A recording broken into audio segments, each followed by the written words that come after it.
Good morning, students. Today we are going to study chapter 1 in Social and Political Life. The name of the chapter is The Indian Constitution. We are familiar with the word election, aren't we? In our classroom, we used to elect our class leaders, our class monitors. Do you remember how we have done the process of selecting our class monitors? Our teacher used to ask how many of them want to be a monitor or how many of them want to stand for an election. We will see all the qualities of our students, and in that whoever is willing will stand for an election. Teacher will tell them to give votes for the candidates that you like most, and after the process teacher will count how many votes the particular candidate has got, and taking the number into account she will declare who is the current monitor of your class. That is the process that we normally adopt in our classroom. Now let us see what are the forms of government prevailing in our world. There are many forms of government. For example, anarchy, monarchy, democracy, oligarchy, authoritarianism, totalitarianism, aristocracy, bureaucracy, capitalism, colonialism, communism, federalism, feudalism, military dictatorship, socialism, theocracy, tribalism, and plutocracy. We have studied in our previous classes that India is a democratic country and we believe in democracy. We have a written constitution which is considered as the longest written constitution in the world. Now let me ask you, why is the constitution important? It helps the people of the country to avail of all the basic rights which they are deemed for. Constitution is important because it protects individual freedom. The Constitution places the government's power in the hands of the citizens.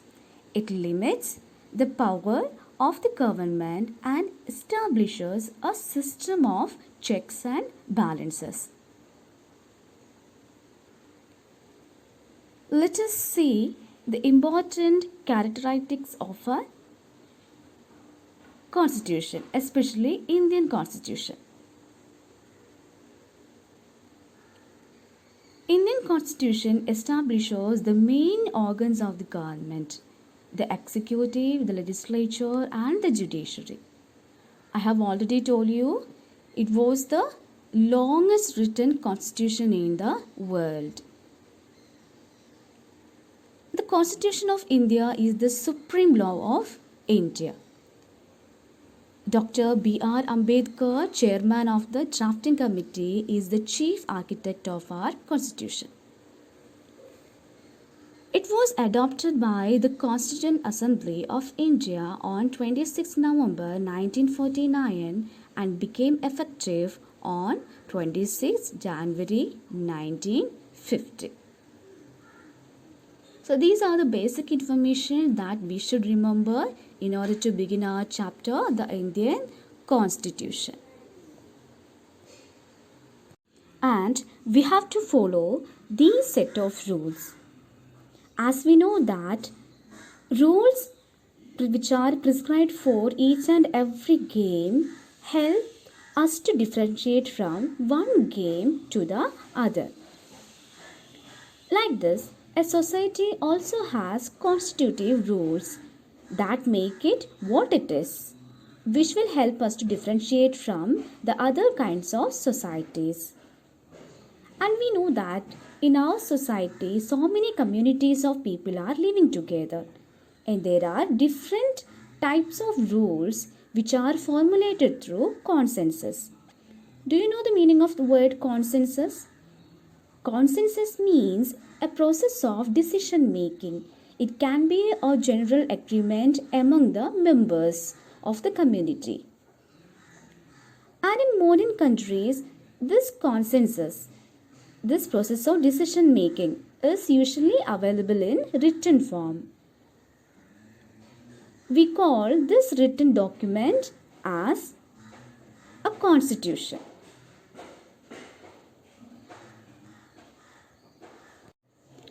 Let us see, why does a country need a constitution?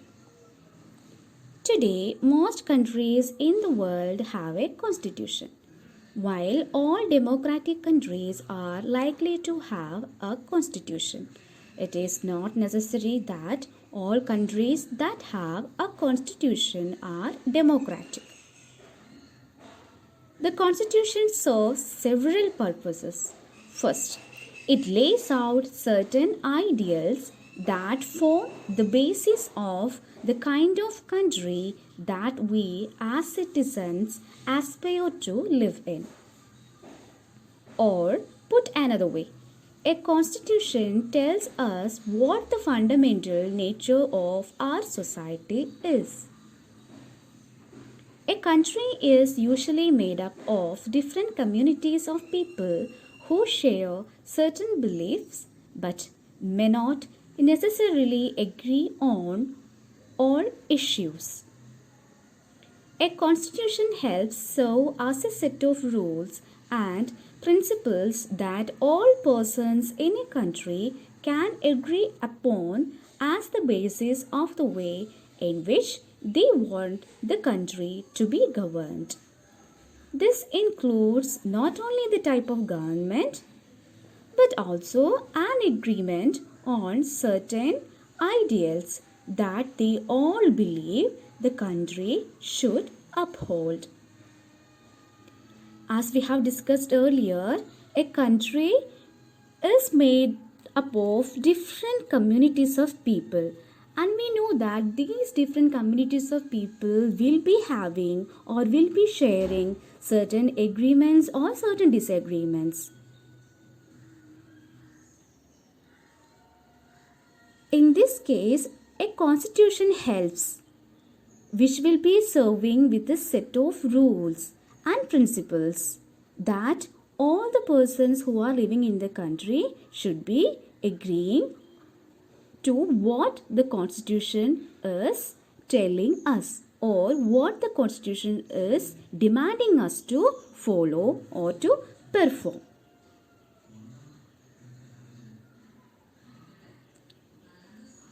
In 1934, the Indian Congress made the demand for a Constituent Assembly. During the Second World War, this assertion for an independent Constituent Assembly formed only of Indians gained momentum, and this was convened in December 1946. The photo on page 2 shows some members of the Constituent Assembly.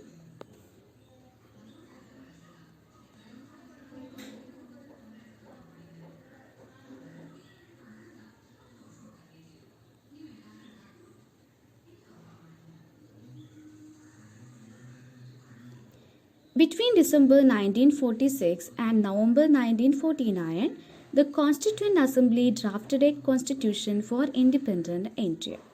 Free to shape their destiny at last, after 150 years of British rule, the members of the Constituent Assembly approached this task with the great idealism that the freedom struggle had helped produce. The photo alongside shows Prime Minister Jawaharlal Nehru addressing the Constituent Assembly. This is the picture.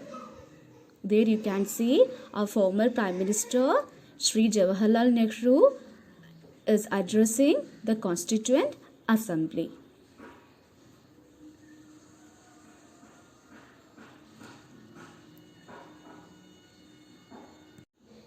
Let us try and understand what we mean by this through two contrasting situations in the recent history of Nepal, a country that borders India on the north. Until quite recently, Nepal was a monarchy. The previous constitution of Nepal, which had been adopted in 1990, reflected the fact that the final authority rested with the king. So, in a monarchy, you can see the ultimate rule of a king. A people's movement in Nepal fought for several decades to establish democracy, and in 2006 they finally succeeded in putting an end to the powers of the king. Now, the people have to write a new constitution to establish Nepal as a democracy. The reason that they do not want to continue with the previous constitution is because it does not reflect the ideals of the country that they want Nepal to be and that they have fought for. Now you can do a comparison between our country and Nepal. In India, we have democracy, I told you earlier. And in Nepal, earlier, they used to be under the control of a monarch. Monarch means a king.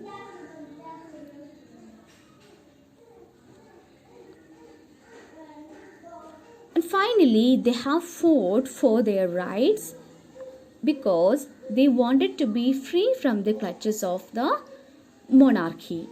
Finally, they have succeeded in that and they wanted to write a constitution for themselves. Let us see the next paragraph. As in the game of football, in which a change in the constitutive rules will change the game altogether, Nepal, by moving from a monarchy to a democratic government, needs to change all its constitutive rules in order to usher in a new society. This is why the people of Nepal are in the process of writing a new constitution for the country. The caption alongside elaborates Nepal's struggle for democracy. Let us read. The country of Nepal has witnessed several people's struggles for democracy. There was a people's struggle in 1990 that established democracy that lasted for 12 years until 2002. In October 2002, King Gyanendra, citing the Maoist uprising in the countryside as his reason, began taking over different aspects of the government with the army's assistance. The king then finally took over as the head of government in February 2005. In November 2005, the Maoists joined other political parties to sign a 12-point agreement. Remember, 12-point agreement was set up between the Maoists and the other political parties in Nepal.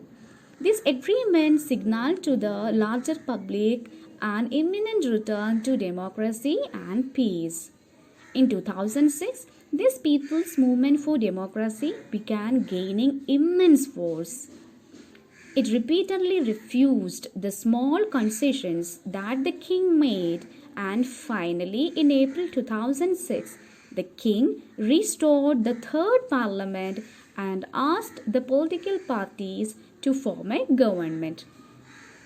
In 2007, Nepal adopted an interim constitution. The above photos show a scene from the People's Movement for Democracy in 2006.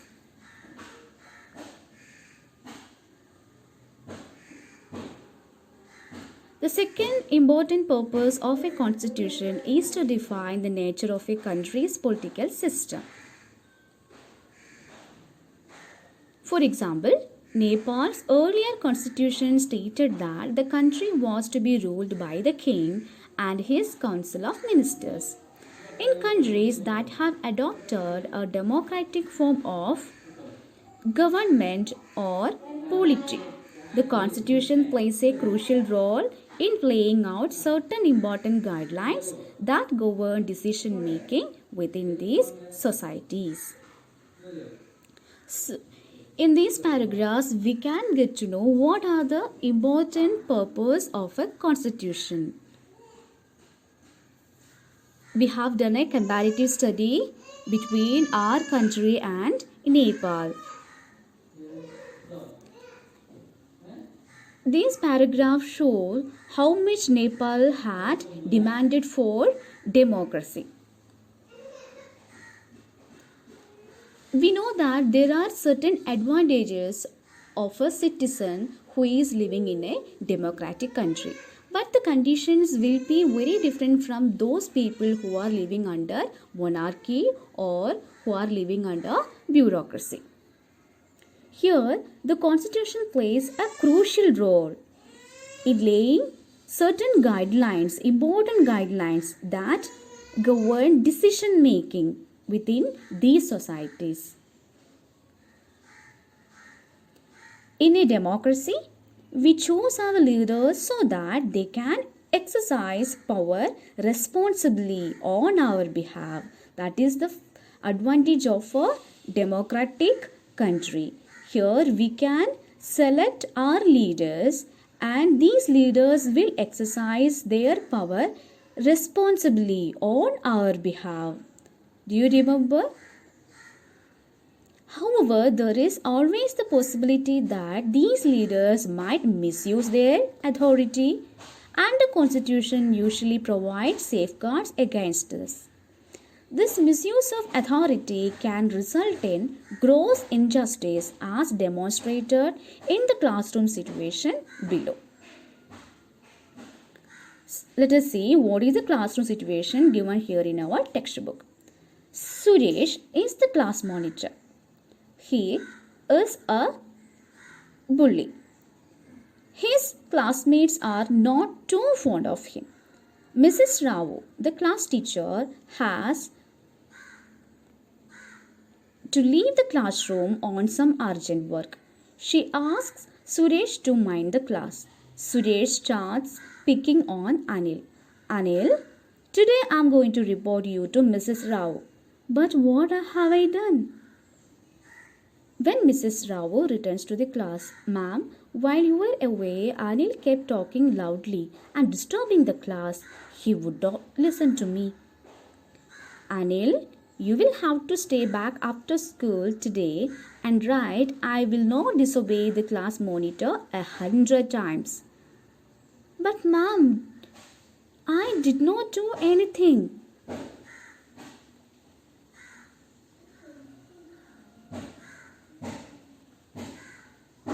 The games period is about to begin. No, we will play cricket. Let us play basketball today for a change. We always have to do what the boys want because they are in majority. Ma'am should think of another way to make decisions so that our wishes are also heard. The teacher decides to settle the problem with a show of hands. We have won. Obviously, there are more boys in the class. So here in this situation you can see a sort of discomfort between boys and girls. This is very